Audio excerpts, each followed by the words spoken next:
Et yo YouTube! Aujourd'hui on va parler de deux souris destinées à une niche de joueurs qui veut du Only Fingertip avec la WLMOS Miao et la G-Wolf Fenrir Max. J'aurais pu faire un versus, mais en vrai je trouve que ces deux souris sont un peu pour des personnes différentes dues à leur shape. Ça n'a donc pas vraiment de sens pour moi de les confronter. La Miao est plus orientée pour du relax fingertip avec des doigts plutôt allongés dans leur position de base, là où la Fenrir Max est plutôt pour du fingertip agressif avec les doigts qui sont recourbés. Elle a vraiment une ergonomie qui pousse le placement de cette manière, ainsi donc qu'un placement naturel très avancé sur les clics. En soi, vous pourrez utiliser l'une ou l'autre de la même manière, mais je trouve vraiment qu'il y a une optimisation possible à faire en choisissant l'une plutôt que l'autre selon votre style de grip. Mais bref, on reparlera des formes plus tard, passons d'abord en revue quelques autres éléments. Déjà, on parle ici de mini souris, mais à des prix maxi. On est sur 170€ pour la WLMOS et 160$ chez la G-Wolf. Ensuite, la coque de la Miao est en alliage de magnésium, comme toutes les autres souris de la marque, et la Fenrir, elle, est entièrement en plastique. D'un côté ou de l'autre, leur qualité est complètement au rendez-vous, c'est très solide et robuste et je n'ai aucun déplacement de quelconque élément. Après bien sûr, c'est pas le plus compliqué à réaliser sur d'aussi petits formats. Il y a moins de possibilités qu'une paroi se plie ou quoi au vu de la petitesse des souris. Au toucher, les deux souris ne semblent pas avoir de revêtement particulier. C'est peut-être un peu plus le cas grâce à la peinture sur la Miao, mais c'est pas comme celui de la Sword X par exemple qui se ressentait vraiment. Sur ma balance, on a 33,7 g pour la Miao et 24,2 g pour la Fenrir, ce qui est vraiment incroyable d'ailleurs. Elle est plus petite, certes,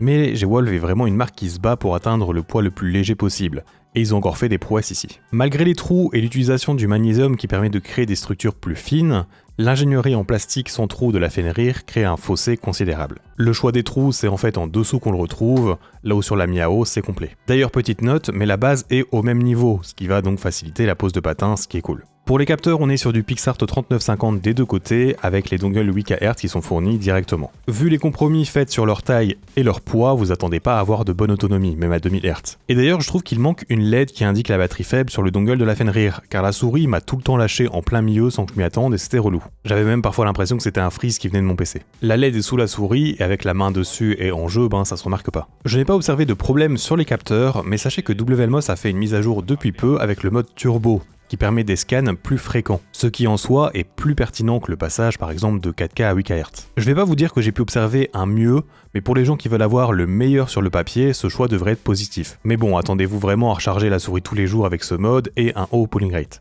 Et finalement, pour ce qu'il y a dans les boîtes, je vais vous afficher une photo, car on est sur des champions des accessoires, encore plus chez G-Wolf, donc j'ai pas envie de mettre 3 minutes de vidéo pour tout décrire. Ce dont je vais quand même parler, c'est les grips de G-Wolf, qui sont en petite partie pour vraiment juste mettre là où vous voulez et pas rajouter trop de poids, comme ce que j'ai fait sur l'avant des clics principaux, car je me trouvais distrait par le ressenti des creux alvéolés. Et aussi, je voudrais parler des mini-grips en forme de patte de chat sur la Miao, qui permettent de remplir l'espace, donc de cette petite patte sur le côté. Et cela donc sert à mettre à niveau le côté en gros pour pas ressentir la gravure de cette patte. Je vous conseille d'utiliser une pince à épiler pour les mettre, car même les doigts découssinés sont à mettre un par un. Et sinon, de toute façon, vous avez aussi la possibilité de mettre un des deux sets de grip complets. Du coup, maintenant passons à un petit sound test qu'on puisse enchaîner sur les features principales que vous allez entendre. C'est parti.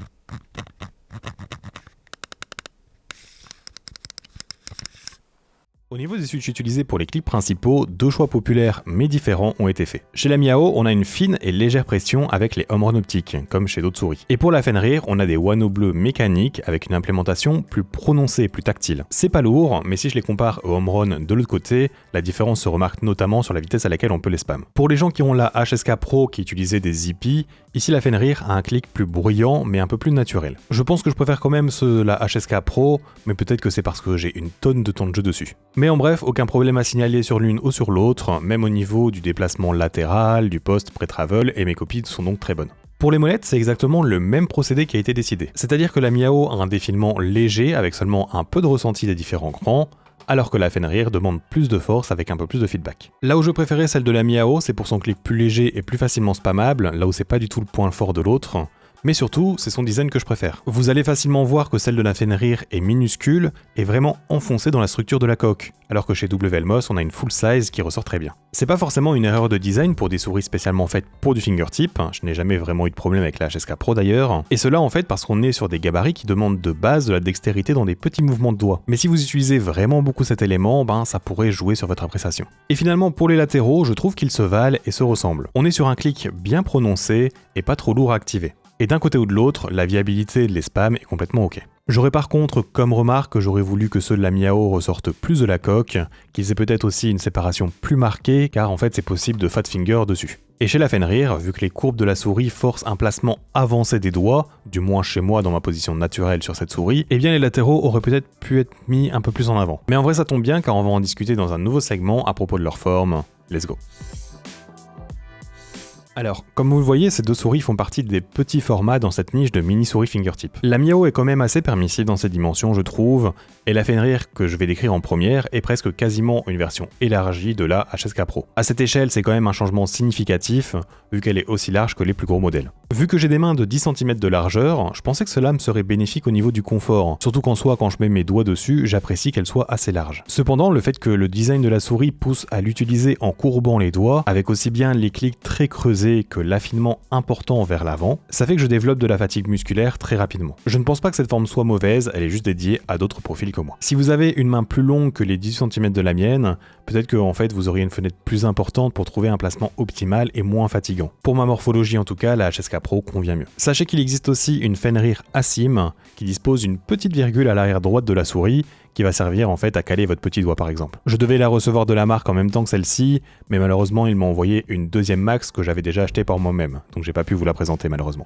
Et au niveau de la Miao maintenant, j'ai envie de dire que c'est une souris fingertip un peu moins réfléchie, dans le sens où on est presque sur une souris normale dont les dimensions ont été réduites. Ça se ressent en fait dans les courbes sur les côtés, car vous avez un creux au centre et un élargissement aussi bien vers l'avant que vers l'arrière. Et en vrai, je pense pas que c'est forcément la meilleure chose pour ce genre de souris. Ces élargissements n'ont du sens que si quelqu'un essaye de la clos, ce qui est peut-être possible avec une petite main, mais jamais de la vie, tu l'achètes pour faire ça, donc bon. D'ailleurs, pour prouver mon point sur le fait que c'est pas de bonnes courbes, c'est la seule souris sur mon bureau qui s'élargit vers l'avant. J'ai pu performer avec cette souris, mais j'ai observé avoir un moins bon niveau qu'avec mes souris principales dont la HSK Pro fait partie. Passons donc maintenant à une rapide conclusion. Je peux recommander ces deux souris qui sont de bons produits, mais seulement si vous savez ce que vous voulez, car le prix à débourser pour les avoir est assez insane. À vrai dire, la chose que j'aime le moins sur la Miao par exemple, c'est toute l'orientation faite sur le thème du chat, ça me plaît juste pas. Il y a des gravures sur les clics qui sont inutiles et aussi du relief sur les côtés également pour de l'esthétique. Sur la Fenrir, il y a les alvéoles des clics principaux qui se ressentent fortement sous les doigts,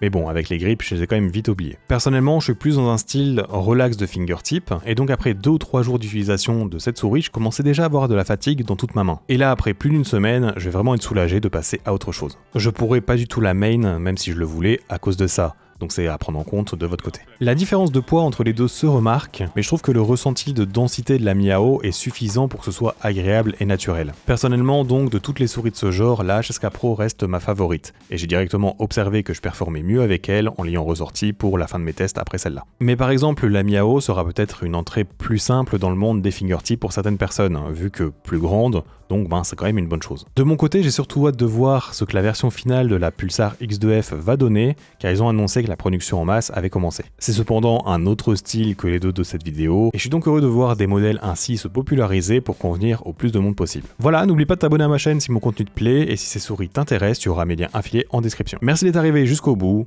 et à bientôt.